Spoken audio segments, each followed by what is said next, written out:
Hello everyone, welcome in Jayshree education.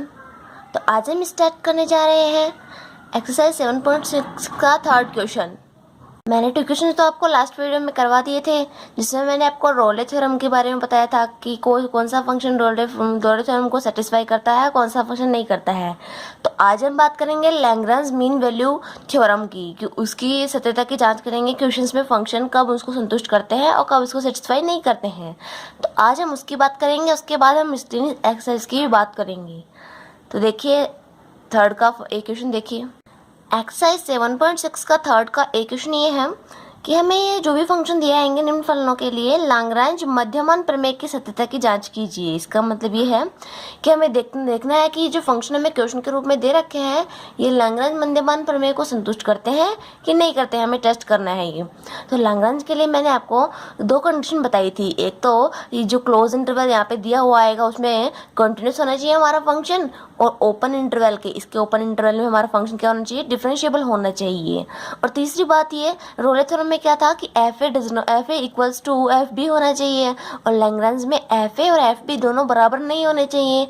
क्यों बराबर नहीं होने चाहिए? क्योंकि हम जो लैग्रांज बिंदु निकालते हैं इसमें एफ डैश सी वो आता है F B minus F A upon B minus A, यही तो आता है। तो एफ बी और एफ ए बराबर हो जाएंगे तो जीरो आएगा, हमेशा जीरो आते ही तो रोले थ्योरम बन जाएगा। इसका मतलब लैग्रांज मध्यमान प्रमेय में एफ ए और एफ बी बराबर नहीं होने चाहिए। तीसरी केस आप ये भी जोड़ लीजिए, ठीक है। तो क्वेश्चन को देखते हैं। सबसे पहले ए क्वेश्चन को देखिए, सॉल्यूशन में देखिए हमें जो फंक्शन दे रखा है इसमें दो पार्ट्स में दे रखा है आपको x प्लस 1/x। x जो फंक्शन है यदि fx की जगह x ही आता ओनली तो उसको तो हम बोल देते कि ये तत्समक फलन है। तत्समक फलन हमेशा क्या होता है, कंटिन्यूस तो होता है। मैंने कंटिन्यूस फंक्शन के कुछ उदाहरण आपको लिखवाए थे, मैंने बोला था जनरली आपका क्वेश्चन इनमें से ही आएगा। देखिए x तो वो है तत्समक फलन, तो ये तो हमेशा कंटिन्यूस होता है। लेकिन 1/x क्या है, इनवर्स फंक्शन है ये, तो ये ऐसा फलन होता है। लेकिन इंटरवल देखिए, इसका इंटरवल दे रखा है 1 से 3। तो आप देखिए x की जगह 1 रखिए, 1 से 3 के बीच 1 भी शामिल है, 2 भी शामिल है, 3 भी शामिल है। तो आप 1, 2, 3 में से कुछ भी वैल्यू रख दीजिए इस फंक्शन में, कहीं पे भी आपका ये अपरिमित नहीं बनेगा। देखिए रख के लिखिए, क्योंकि अगर यहाँ पे 0 दिया हुआ होता है इंटरवल, आपको बीच में कहीं 0 भी आता तो यहाँ पे बन सकता था 1/0 इन्फिनिटी। इन्फिनिटी पे आप कुछ ऐड करते तो इन्फिनिटी ही बनता, तो ये अपरिमित बन सकता था।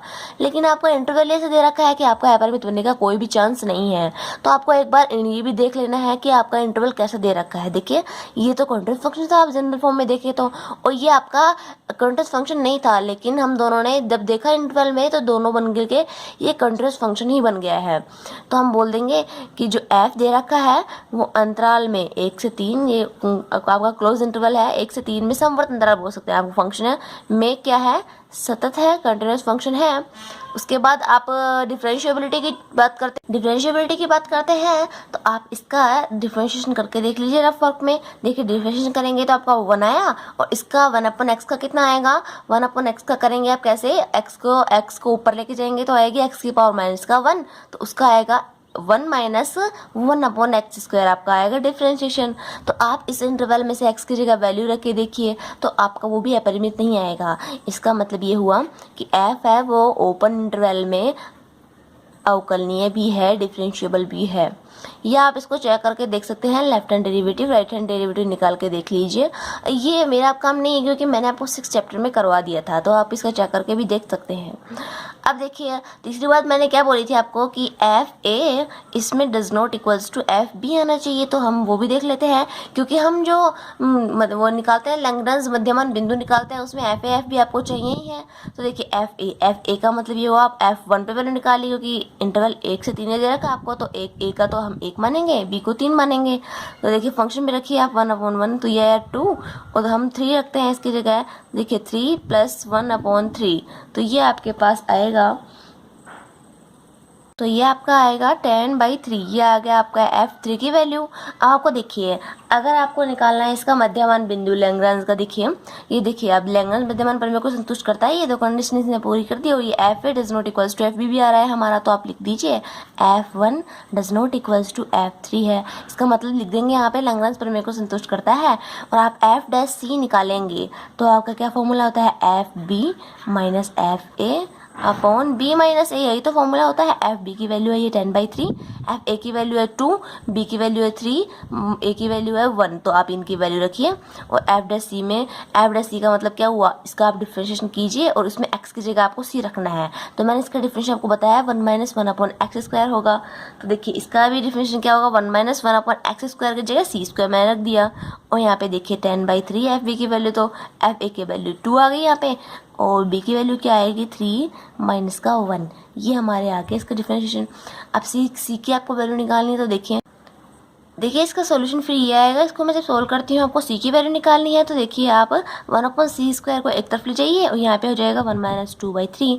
तो इसको आप जब सोल्व करेंगे, सॉरी 2/3 आएगा ये, इसको जब सोल्व करेंगे तो 1/3 आया आपको। लेकिन आपको वैल्यू किसकी निकालनी है, सी की वैल्यू निकालनी है। तो c² = आपके पास आएगा 3 और c = आपका पास आया ±√3, यही तो आया वैल्यू।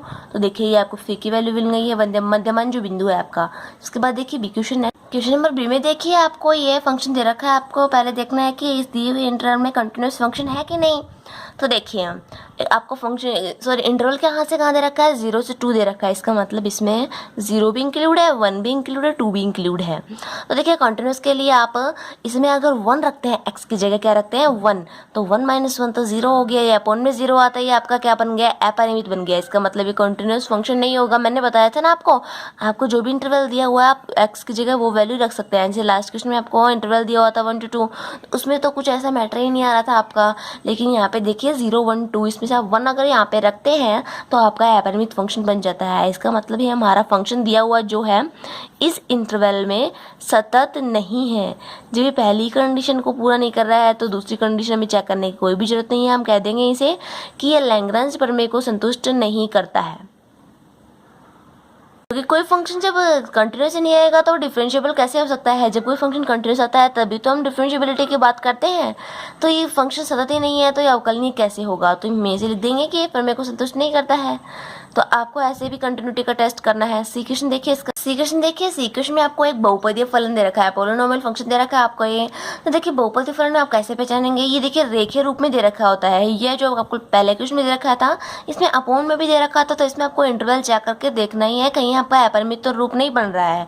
लेकिन यहाँ पे देखिए अपरिमित बनने का कोई कारण ही नहीं है, क्योंकि अपॉन में 0 तो कैसे आएगा, इसमें अपॉन में x का कुछ पद ही नहीं है। तो देखिए ये पोलिनोमियल फंक्शन हमेशा मैंने बताया था आपको कॉन्टिन्यूस फंक्शन के एग्जांपल में लिखाते हैं तो हमेशा सतत होता है और हमेशा अवकलनीय भी होगा, क्योंकि आप इसका डिफरेंशिएशन लेके देखिए इसमें से वैल्यू रखिए। यहाँ पे 0 भी इंक्लूड है लेकिन ये फिर भी अपरिमित नहीं बनेगा। आप इसको चेक करके देख लीजिए चाहें तो। ये कंटिन्यूस भी है, अवकलनीय भी है। और f -2 की वैल्यू निकालेंगे, f3 पर वैल्यू निकालेंगे, दोनों इक्वल भी नहीं आएंगी। तो हम बोल देंगे कि ये लैग्रांज प्रमेय को संतुष्ट करते हैं। उसके बाद आप इसका लैग्रांज मध्यमान बिंदु निकालिए, सी की वैल्यू निकालिए, आपका होमवर्क है। डिपार्ट में देखिए आपको 1/4x - 1 दे रखा है, आपका x का इंटरवल दे रखा है 1 to 4। तो इसमें देखिए 1 to 4 में 1 भी इंक्लूड है, 2 भी, 3, 4, 4 ही संख्या इसमें इंक्लूड है। तो इसके बाद देखिए यहाँ पे आप इसको कंटिन्यूस कब कह सकते हैं, जब इसका अपरिमित मान नहीं आया लेकिन इसके हर में आपको x दे रखा है। तो आप x का ऐसा मान चूज़ कीजिए ताकि ये 0 बने, तो हम कह देंगे कि सत्य नहीं है। तो देखिए x की जगह अगर हम क्या लें, x की जगह अगर हम 1/4 लें, x = 1/4 लें, तो देखिए क्या बनेगा, ये 4 × 1/4 माइनस का 1। तो ये तो आया 1/1 - 1, तो ये 1/0 रूप बन जाएगा। तब हम बोल देंगे कि अपरिमित राशि आ रही है, कंटिन्यूस फंक्शन नहीं है। लेकिन हम x की वैल्यू 1/4 लेंगे, लेकिन ये x बिलोंग कर रहा है 1 to 4 में ही, और 1/4 तो 1 से छोटा आता है। तो 1/4 है वो x में बिलोंग नहीं करेगा, क्योंकि 1 से 4 के बीच में 1/4 थोड़ी आता है। ये तो इसका मतलब 0.25 हो गया। और हमें वैल्यू दे रखी है x की 1 to 4 के बीच में, तो x की वैल्यू कभी भी 1.4 नहीं है, 1/4 नहीं आ सकती है इस इंटरवल में से। तो इसका मतलब ये फंक्शन हमारा कंटिन्यूस हो गया, क्योंकि ये वैल्यू x की है और x में अब हम वैल्यू रखते हैं इन चारों में से, तो हमारा फंक्शन है वो सतत ही होता है। तो आप लिख देंगे हमारा फंक्शन कंटिन्यूस है। और आप डिफरेंशिएबिलिटी चेक करने के लिए इसका इंटरवल, इसका डिफरेंशिएट कीजिए। इसके बाद ये देखिए वैल्यू रखिए, देखिए इसमें से कहीं पे भी आपका अगर ऐसा आ रहा है, अपरिमित राशि आ रही है, तो आप बोल देंगे डिफरेंशिएबल नहीं है। उसके बाद f1 की अगर आ रहा है डिफरेंशिएबल, तो आप f की वैल्यू निकालिए और c की वैल्यू निकाल सकते हैं। ठीक है, एक्सरसाइज का लास्ट क्वेश्चन था, ये आपको होमवर्क के रूप में करना है। मैंने आपको बता दिया कैसे चेक करना है आपको ये। तो बस आपको ये ट्राई करना है, प्रैक्टिस करनी है इसकी। तो अब हम चलते हैं मिसलेनियस एक्सरसाइज में। मिसलेनियस एक्सरसाइज में जाने से पहले मैं आपको एक और बात बता देना चाहती हूँ, जो कि बहुत ही इंपॉर्टेंट बात थी। जब हमने सेकंड ऑर्डर के डेरिवेटिव पढ़े थे, सेकंड ऑर्डर के डेरिवेटिव को मतलब ये है कि द्वितीय कोटि के अवकलज जब हमने पढ़े थे, द्वितीय कोटि के अवकलज में कोई खास बात नहीं थी, उसका हम एक और बार एक्स के रेस्पेक्ट में क्या कर देते थे, डिफरेंशिएशन कर देते थे। तो मैंने इसका आपको साइन बताया था, हम कैसे डिनोट करते थे इसको, d2y अपॉन dx² हम लिखते थे इसको, सेकंड ऑर्डर के डिफरेंशिएशन को। तो देखिए इसको अपन d2y अपॉन dx² लिखते थे, और प्रथम कोटि के अवकलज को आप कैसे लिखते थे, dy अपॉन dx लिखते थे। तो मैं इनका एक और आपको रिप्रेजेंट करने का तरीका और बता रही हूँ। देखिए dy अपॉन dx का मतलब क्या है, y का x के सापेक्ष केवल एक बार अवकलन है, तो इसको आप ऐसे भी लिख सकते हैं। किसका अवकलन हो रहा है यहाँ पे, y का, तो y1 भी आप इसको लिख सकते हैं। पे देखिए y का हो रहा है अवकलन कितनी बार हो रहा है, 2 बार, तो आप इसको y2 भी लिख सकते हैं। अगर आपका देखिए थर्ड ऑर्डर का डिफरेंशिएशन आता है d3y अपॉन dx³ आता है, तो आप इसको लिख सकते हैं y का अवकलन कितनी बार हो रहा है, 3 बार, तो y3 भी लिख सकते हैं। ये बात इसलिए इंपॉर्टेंट बताना हो गई थी क्योंकि आपके द्वितीय कोटि के अवकलज में आपके कुछ एग्जांपल्स इसमें आपको y2 y1 दे रखा है, तो कहीं आप समझे नहीं, इसलिए मैंने आपको ये बताना इंपॉर्टेंट समझा है। वहाँ मैं आपको बताना थोड़ा सा भूल गई थी, तो आप यहाँ पे देख लीजिए, और आपको इसी के तरीके से आपको एग्जाम्पल सोल्व करने हैं सारे। इसको आप y2 बोल सकते हैं, आपको समझ में आएगा y2 हम कैसे बोल रहे हैं, क्योंकि 2 बार अवकलन हो रहा है y का, तो हम y2 लिख देंगे, एक बार हो रहा है तो y1, और 3 बार होगा तो y3। लेकिन 3 बार आपके काम में नहीं आएगा, आपके यहाँ पे 2 ही काम में आ रहे हैं, तो आपको y2 y1 ही ध्यान में रखना है। तो इसके बाद चलते हैं मिसलेनियस एक्सरसाइज में। मिसलेनियस एक्सरसाइज में आपको कुछ एग्जांपल दिए हुए हैं, मैं आपको पहले वो बता देती हूँ, बाकी एग्जांपल्स बिल्कुल एक्सरसाइज की तरह हैं, आप उनको डायरेक्ट सोल्व कर सकते हैं। तो देखिए ये एग्जांपल दे रखा है, इसमें log का बेस जो दे रखा है वो 7 दे रखा है। तो मैंने आपको आधार परिवर्तन जो फॉर्मूला बता रखा था बेस चेंज का, तो वो आप यहाँ पे फॉर्मूला लगाएंगे। देखिए आधार परिवर्तन सूत्र क्या होता है, मैं आपको फिर से बता देती हूँ, हम इसको नोट कर लीजिए। log की प्रॉपर्टीज आप एक साइड में नोट कर लीजिए, ताकि आपको कहीं पर भी प्रॉब्लम नहीं हो जब आप दोबारा देखें। तो देखिए अगर log है उसका बेस आपका a दिया हुआ आता है, और b उसका log के साथ आता है, तो आप उसको लिख सकते हैं log b upon log a, आप उसको ऐसा लिख सकते हैं। तो देखिए यहाँ पे आपको क्या दे रखा है, log 7 तो बेस है उसका, साथ में दे रखा है आपको log x, तो आप उसको लिख सकते हैं। b की वैल्यू क्या है इसमें, log x है b की वैल्यू, तो a की वैल्यू क्या है, बेस क्या है इसका 7, तो log और 7 आप इसको ऐसे लिख सकते हैं। तो अब आप y की जगह क्या लिखेंगे, ये लिखेंगे। देखिए y की जगह क्या लिखेंगे आप, log, और ये log x और अपॉन में log 7, तो log 7, तो देखिए 7 तो कांस्टेंट है, आप इसका log लेंगे 7 का, तो ये भी आपके पास कांस्टेंट ही आएगा। तो 1 अपॉन log 7 को तो आप क्या ले लीजिए, dy अपॉन dx करेंगे जब आप इसका x के रेस्पेक्ट में अवकलन करना है इस 26 क्वेश्चन में। तो देखिए 1 अपॉन log 7 को तो आप कॉमन ले लेंगे बाहर, आपको करना है अवकलन किसका, log x का। तो पहले आप किसका करेंगे, log का क्या होता है 1 अपॉन x की जगह इसमें दे रखा है log x, तो इस log का तो हो गया। इसके बाद इसका करते हैं, इस log का कितना होगा 1 अपॉन x होगा, और x का कितना होगा 1, तो इंटू में आप 1 लिख दीजिए, तो ये आपका पास आंसर आ जाएगा। इसके बाद देखिए नेक्स्ट देखिए 27 का बी जो क्वेश्चन है, उसमें देखिए आपको x की पावर 1/3 प्लस 1 a की पावर 1/3 दे रखा है, 1 माइनस ax की पावर 1/3 दे रखा है। तो देखिए ये एक फॉर्मूला बन रहा है डायरेक्ट, आपको ध्यान हो तो अगर आप tan x plus tan y करते हैं, tan inverse x plus y upon 1 minus X Y, ये वाला आप जब फॉर्मूला लगाते हैं, देखिए इसमें आपको x की जगह क्या दे रखा है, x की पावर 1/3, y की जगह आपको दे रखा है a की पावर 1/3, और देखिए x y का मतलब क्या हुआ, x एक 1/3 और a की पावर 1/3 आपस में मल्टीप्लाई हो जाएंगे, तो ये पावर सेम है, तो इनको होल पावर मैंने ऐसे लिख दी है, x plus Y upon 1 minus X Y, tan inverse x plus tan inverse y का आपका फॉर्मूला बन जाएगा, क्योंकि tan inverse x plus tan inverse आप y जब करते हैं तो आपके पास क्या आता है, tan inverse x plus Y upon 1 minus X Y, जो कि x की जगह तो हमें ये दे रखा है, y की जगह हमें ये दे रखा है 1 माइनस एक्स वाई ये दे रखा है। तो आप इसको ऐसे भी लिख सकते हैं, x का मतलब क्या हुआ, x की पावर 1/3, y का मतलब a की पावर 1/3, फिर इनका आप डिफरेंशिएशन करेंगे तो आपका सॉल्व हो जाएगा। और ये देखिए tan इनवर्स y का मतलब क्या हुआ, tan इनवर्स a की पावर 1/3, तो ये तो हमारा कांस्टेंट हुआ, इसका आप डिफरेंशिएशन जब करेंगे x के रिस्पेक्ट में तो ये आपका 0 ही आएगा। तो आपको ऐसे सोल्व करना है, ये मैंने फॉर्मूले के रूप में थोड़ा सा बता दिया। ये सी पार्ट देखिए 27 का ये सी पार्ट है, इसको मैं आपको थोड़ा सा बता देती हूँ। ये भी आपका फॉर्मूला तो बन रहा है, देखिए sine inverse x plus sine inverse y का फॉर्मूला क्या होता है, sine inverse x under root 1 minus Y square plus Y root 1 minus X square अगर माइनस आता है तो हम यहाँ पे माइनस लगा देते हैं, लेकिन ये उस फॉर्मेट में बन नहीं रहा है। तो आप देखिए मैं इसको ऐसे भी लिख सकती हूँ, मैंने थोड़ा सा डिजाइने के लिए आपको ये किया है। देखिए x को ऐसे कैसे लिख सकते हैं हम इसको, और इसको मैं लिख सकती हूँ अंडर रूट x का स्क्वायर, उसके बाद ये इसको मैं ऐसे लिखती हूँ और इसको मैं ऐसा लिख देती हूँ। देखिए ये इसलिए मैंने लिखा है ताकि देखिए ये फॉर्मेट हमारा बन जाए x under root 1 minus Y square minus Y under root 1 minus X square. तो इससे x की वैल्यू तो क्या आई, x ही आई आपके, और y की वैल्यू क्या आई, अंडर रूट x। तो देखिए आप इसको क्या लिख सकते हैं, आप इसका फॉर्मूला बनाएंगे तो आप इसको लिख सकते हैं साइन इनवर्स x की वैल्यू x है माइनस साइन इनवर्स आप लिख सकते हैं इसको अंडर रूट का x। तो इसका अब आपको डिफरेंशिएशन करना है x के रेस्पेक्ट में, तो ये तो आप आसानी से कर सकते हैं।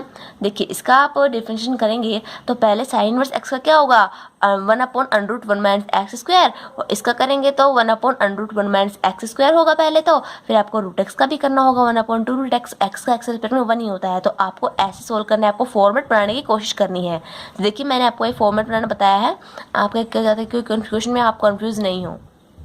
ये देखिए 29 एग्जाम्पल देखिए आपका, इसमें आपको दे रखा है पी स्क्वायर इक्वल्स टू क्या होता है, A square cos square theta plus B square sine square theta. A और बी तो यहाँ पे कांस्टेंट है, आपको जो पी दे रखा है वो थीटा का फंक्शन दे रखा है। तब आपको प्रूव करना है कि P plus D two P upon D T square equals to A square B square upon P Q आपको प्रूव करना है। तो देखिए प्रूव करने में आपका सेकेंड ऑर्डर का आपको डेरिवेशन काम में आ रहा है। इसका मतलब आपको पी का थीटा के रेस्पेक्ट में 2 बार डिफरेंशिएशन करना है, तभी तो आपका D two P upon D T square आएगा। और देखिए जो आपको प्रूव करना है उसमें आपका फर्स्ट ऑर्डर का डेरिवेशन कहीं पे भी काम में नहीं आ रहा है। इसका मतलब D P upon D theta कभी भी कहीं पे भी काम में नहीं आ रहा है। जब आपका डिफरेंशिएशन करेंगे इसका, तो देखिए इसका डिफरेंशिएशन थीटा के रेस्पेक्ट में करेंगे तो क्या आएगा, पहले पावर का होगा 2p into D P upon D theta, इसका ए स्क्वायर कॉमन आ जाएगा, यहाँ पे भी स्क्वायर का होगा पहले, फिर उसके बाद कोस का यहाँ पे स्क्वायर का होगा, फिर उसके बाद साइन का होगा।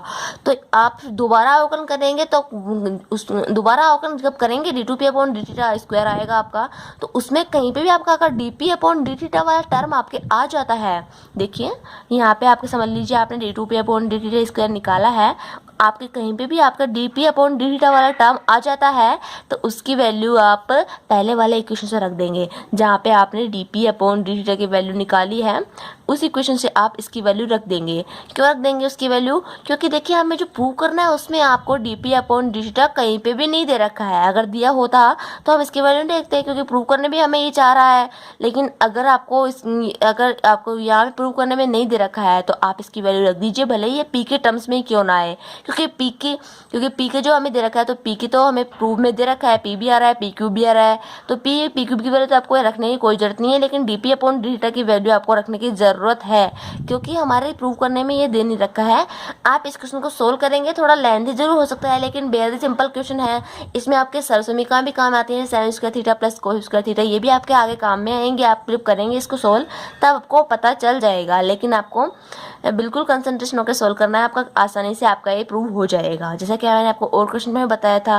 फिर भी अगर आपको कोई प्रॉब्लम आती है तो आप जरूर कमेंट सेक्शन में लिख सकते हैं। एग्जाम्पल 30 में देखिए आपका, इसमें आपको पैरामीट्रिक इक्वेशन दे रखे हैं, एक्स और वाई दोनों थीटा के फंक्शन दे रखे हैं। तो पहले आपको इन दोनों का थीटा के रेस्पेक्ट में अवकलन करना है, फिर आपको डीवाई अपॉन डीएक्स निकालना है। तो आप डीवाई अपॉन डीएक्स निकालेंगे, जब डीवाई अपॉन डीएक्स निकालेंगे इक्वेशन 2 में 1 का भाग देके, तो उसको आप क्या बोलेंगे, मैंने आपको बताया था ना सेकंड ऑर्डर के डेरिवेटिव में, तो आप इसको बोलेंगे y1, और फिर इसका आप दोबारा x के रेस्पेक्ट में अवकलन करेंगे तो आप निकालेंगे इसको ऐसे, इसको बोलेंगे आप y2।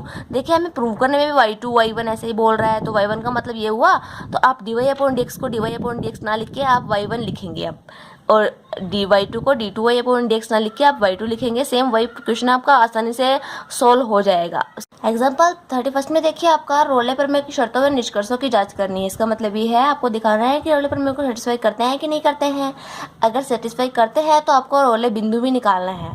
तो फर्स्ट फंक्शन देखिए आपका लॉग के रूप में दे रखा है, तो मैंने आपको कॉन्टिन्यूस फंक्शन के एग्जाम्पल में लघुगण के फलन लिखाए थे, उसमें आपको बोल रखा था कि जो हमारे लॉग के जो फंक्शन आते हैं वो हमेशा कॉन्टिन्यूस फंक्शन ही होते हैं। और आप इसको और भी सोल्व करके लिख सकते हैं। देखिए ये देखे आपको log m अपॉन n के रूप में दे रखा है, तो log m minus log n करेंगे आप इसको, और log n में देखिए 2 मल्टीप्लाई में दे रखे हैं तो उनको आप प्लस के रूप में लिख सकते हैं। तो आप इसको जब सोल्व करेंगे, और x का आपका बिलोंग कर रहा है a टू b में, जहाँ x does not equal to 0 है। अगर x 0 हो जाएगा तो हमारा x इन्फिनिटी बन जाएगा, log इन्फिनिटी की वैल्यू इन्फिनिटी आती है, तो ये हमें सोल्व नहीं करना है। ये आपका कॉन्टिन्यूस भी आएगा, उसके बाद डिफरेंशिएबल भी आएगा। क्योंकि कॉन्टिन्यूस फंक्शन डिफरेंशिएबल होते हैं, लॉग के हमेशा फंक्शन होते हैं और डिफरेंशिएबल भी होते हैं और कॉन्टिन्यूस भी होते हैं। तो ये आपको ऐसे सोल्व करना है। और दूसरे में देखिए tan x दे रखा है और x बिलोंग दे रखा है इंटरवल आपका 0 to पाई। मैंने आपको लिखाया था जो आपके कॉन्टिन्यूस फंक्शन नहीं थे, ऐसे फलनों के उदाहरण में मैंने आपको लिखाया था tan x sec x, ये है ना π/2 पर प्लस माइनस π/2 प्लस माइनस 3π/2 पर क्या होते हैं, ये असतत फलन होते हैं। क्योंकि tan π/2 पे tan π/2 की वैल्यू कितनी आती है, इन्फिनिटी तो आती है, तब हमारा फंक्शन क्या हो जाएगा, अपरिमित। और अपरिमित फंक्शन कभी भी सतत नहीं होते हैं, इसलिए ये कंटिन्यूस फंक्शन नहीं होगा π/2 पर। π/2 इसी इंटरवल में तो बिलोंग कर रहा है, तो π/2 पे ये सतत नहीं है, इसका मतलब ये फंक्शन सतत नहीं है और हम बोल देंगे कि ये रोले प्रमेय को भी संतुष्ट नहीं करते हैं। इसके बाद देखिए मिसलेनियस के क्वेश्चन। देखिए मिसलेनियस जैसे अपनी शुरू होती है, इसमें आपको 1 से लेके 10 क्वेश्चन तक आपको x के सापेक्ष अवकलन ही करना है। देखिए फर्स्ट क्वेश्चन आपको दे रखा है sine inverse x root x दे रखा है, आपको x की वैल्यूज भी दे रखी है यहाँ पे, तो इस पर आपको ध्यान नहीं देना है, आपको अवकलन ही देखना है।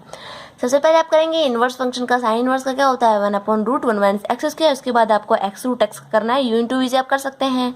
इसका आप करेंगे u/v से। इसका देखिए ये मैंने आपको बताया था 1 x या 1 - sin x आता है, तो हम उसको कैसे लिख सकते हैं, 1 को आप क्या लिखेंगे sin² x/2 plus cos² x/2 लिखेंगे, इसको आप लिखेंगे 2 sin x/2 cos x/2। तो ये हमारा बन जाएगा sin x/2 plus cos x/2 का होल स्क्वायर बन जाएगा। होल स्क्वायर से आपका अंडर हट जाएगा, तो sin x/2 plus cos x/2 आएगा यहाँ, तो यहाँ आएगा sin x/2 माइनस का cos x/2। ये मैंने आपको पहले क्वेश्चन में बता रखा है जब आपको इन्वर्स फंक्शन चले थे इसमें। ये आपको ऐसे सोल्व करना है, आपको इन सब की वैल्यू रख देनी है, आपके कैंसिल आउट हो जाएंगे कई टर्म्स, तो आपके कुछ बचेंगे, उसका आपको x के रेस्पेक्ट में अवकलन कर देना है। ये देखिए 3 फंक्शन मल्टीप्लाई में दे रखे हैं, तो आपका u into V into W से आप इसका मल्टीप्लाई फंक्शन को सोल्व कर सकते हैं, डिफरेंशिएशन कर सकते हैं u into V into W वाले से। ये वाला देखिए इस फंक्शन को सोल्व करने के लिए पहले क्या करेंगे, आप इसको y के इक्वल मानेंगे। y के इक्वल मानेंगे तो log की प्रॉपर्टी आपके यहाँ पे काम में आ रही है। इसमें देखिए log की प्रॉपर्टी है log m/n आ रहा है आपका, तो आप इसको लिख सकते हैं log m - n, तो log x minus log a⁴x आपका आ गया ये। देखिए अब आपको x के रेस्पेक्ट में करना है अवकलन इसका, तो dy/dx क्या आएगा, log x का होगा 1/x। log का कितना होता है 1/x, x की जगह दे रखा है आपको a⁴x। फिर आपको a⁴x का भी अवकलन करना है, तो a⁴x का कितना होता है अवकलन, a⁴x इंटू log a, यही तो आता है। इसके बाद देखिए a⁴x से a⁴x कैंसिल आउट हो गया और ये हमारा आंसर आ गया। इसके बाद देखिए सिक्स क्वेश्चन में देखिए आपको वेरिएबल है वो पावर के रूप में दे रखा है, तो मैंने आपको बताया था वेरिएबल अगर आप पावर के रूप में दे रखा हो आपको, तो आप क्या कैसे सोल्व करते हैं, उसको लॉग लेते हैं। आप दोनों साइड में क्या लेते हैं, लॉग लेते हैं। तो इस क्वेश्चन में भी हम सेम वही तरीका अपनाएंगे। देखिए log y इक्वल्स टू क्या आया, लॉग लेंगे आप किसका, इसका लॉग लेंगे आप। मैं इसको ब्रैकेट में लिख देती हूँ, x log x की पावर कितनी है, log x इसकी पावर है। तो देखिए मैंने आपको बताया था प्रॉपर्टी log की कि log और m की पावर n आती है, तो आप उसको लिख सकते हैं n log m। पावर आपकी क्या आ जाती है, बाहर आ जाती है। तो सेम ऐसा ही प्रोसेस हम यहाँ पे करेंगे। इसकी पावर कितनी थी, log x पावर थी इसकी, तो log x आ गया बाहर, इनटू में log, और ये बच गया हमारे पास x log x, ये आपका बच गया। अब आपको इसके x के रेस्पेक्ट में डिफरेंशिएशन करेंगे, तो देखिए log y का कितना होगा, log का कितना होगा पहले 1/y, और y का कितना होगा dy/dx, यही तो आएगा। और इसका आप कर सकते हैं u इंटू वी से, इसको आप u मानिए, इसको आप v मानिए। इसका आप ऐसे कर सकते हैं u इंटू वी से कर सकते हैं आप इसका u, ये हो गया, v आपका ये हो गया पूरा टर्म, क्योंकि log का टर्म ये दे रखा है आपको। ठीक है, फिर उसके बाद देखिए आपको वैल्यू किसकी निकालनी है, dy/dx की वैल्यू निकालनी है। तो y को आप ये आप कर लीजिए डिफरेंशिएशन, तो आपको y को इसके मल्टीप्लाई में भी भेजना पड़ेगा। तो y को आप मल्टीप्लाई में भेजेंगे तो y की वैल्यू भी आपको रखनी पड़ेगी, जो कि क्वेश्चन में आपको दे रखी है। क्यों, क्योंकि आपको y देखिए x का ही फंक्शन दे रखा है, तो dy/dx भी आपका x का ही फंक्शन आना चाहिए, उसमें कहीं पर भी y नहीं आना चाहिए। इसलिए आप y की वैल्यू भी रख दीजिए, आप लास्ट में जब आपका आंसर आएगा तो y की वैल्यू आप ये रख दीजिए। इसलिए मैंने आपको क्वेश्चन बताया था। 7वां क्वेश्चन देखिए, उसके बाद क्वेश्चन देखिए अलग टाइप का क्वेश्चन है। जो अब तक हमने सभी क्वेश्चन किए हैं उसमें y के इक्वल दे रखा था, लेकिन इसमें देखिए log x के इक्वल दे रखा है और y फंक्शन के रूप में है हमारा। तो देखिए इसको कैसे सोल्व करेंगे आप, y अगर फंक्शन के रूप में हो या इक्वल में हो, इससे हमें कोई फर्क नहीं पड़ता। y का डिफरेंशिएशन आप कहाँ क्या लिख देंगे, dy/dx लिख देंगे अगर x के रेस्पेक्ट में आपको अवकलन करना है तो इससे तो हमारी कोई प्रॉब्लम नहीं होती है और लास्ट में हम dy अपॉन dx के इक्वल में आंसर लेकर आ जाएंगे। लेकिन देखिए इसका जब आप अवकलन करेंगे आप लोग x का, तो ये तो 1 अपॉन एक्स आएगा। फिर आपको इसमें देखिए tan इनवर्स x क्या आता है 1 अपॉन 1 प्लस एक्स स्क्वायर। तो एक्स स्क्वायर की जगह आपको ये पूरा रखना पड़ेगा, फिर इसका अवकलन और करना पड़ेगा u अपॉन v से, तो ये बहुत लेंथी हो जाएगा। तो एक और मैं आपको शॉर्ट तरीका बता रही हूँ इसका। देखिए tan इनवर्स आपको दे रखा है, तो tan इनवर्स को आप इधर लेके जाएंगे तो क्या हो जाएगा, ये हो जाएगा अपना tan और ये log x, इसका क्या बन जाएगा, एंगल बन जाएगा। इसको आप ऐसे लिख सकते हैं क्योंकि tan इनवर्स इधर गया तो इसका इनवर्स हट जाएगा। और यहाँ पे देखिए यहाँ पर हमारा क्या बचा, y minus X square upon x बचा आपका ये। अब देखिए अब इसका आप x के रेस्पेक्ट में अवकलन कीजिए, तो tan का क्या आएगा sec स्क्वायर, x की जगह log x आएगा, फिर log x का कीजिए आप 1 अपॉन एक्स आएगा। इसका आप u अपॉन v से कीजिए, dy अपॉन dx की वैल्यू आप इक्वल में आंसर लेके आइए। ये आपका होमवर्क है। इसके बाद देखिए क्वेश्चन में देखिए आपको पावर है जो वेरिएबल की पावर दे रखी है आपको। देखिए एक्स वेरिएबल तो हमारा इसकी पावर के रूप में दे रखा है, तो इसको सॉल्व करने का तरीका मैंने आपको बताया था, ये वाला क्वेश्चन जो हमने किया था। तो इसमें क्या लेना है आपको, दोनों साइड में log लेना है, लेकिन आप डायरेक्ट log लेते हैं तो यहाँ पे तो है log y और यहाँ पे देखिए log आप इसको u मानिए ये v मानिए, तो log u प्लस v। तो इसको आप आगे कैसे सोल्व करेंगे, आगे हमारा सोल्व भी नहीं होगा। तो आपको देखिए मैंने आपको पहले क्वेश्चन भी करवाया था, पहले भी आपको बताया था कि आपका अगर प्लस में दे रखे हो, दोनों दो फंक्शन दे रखे हो, दोनों में ही पावर वेरिएबल के रूप में हो, तो आपको दोनों को u और v मानना है। आप u के इक्वल में तो मानिए x की पावर एक्स स्क्वायर माइनस का 3 और v के इक्वल में आप मानिए x माइनस 3 की पावर एक्स स्क्वायर, ऐसे मानिए आप u v मान लेंगे आप अलग अलग।